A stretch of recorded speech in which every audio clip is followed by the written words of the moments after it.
Hi అండి. జై వాసవి, జై జయ వాసవి. మచిలీపట్నం లక్ష్మీ నరసింహస్వామి టెంపుల్ పౌర్ణమి రోజు వచ్చి అఖండం పెట్టుకుంటే చాలా మంచిదండి.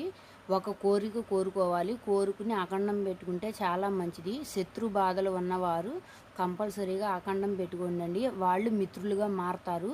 పిల్లలకి బాగా కోపంగా ఉంటున్నారు. పిల్లలు చీటికి మాటికి కోపం తెచ్చుకుంటున్నారు అని అనుకున్న పిల్లలను కూడా తీసుకొచ్చి లక్ష్మీనరసింహస్వామి టెంపుల్లో అఖండం పెట్టించండి, చాలా మంచిది.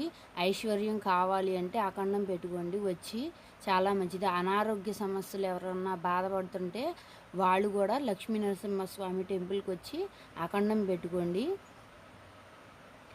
కానీ ఒకే ఒక కోరిక కోరుకోవాలండి, అఖండం పెట్టుకోవాలి.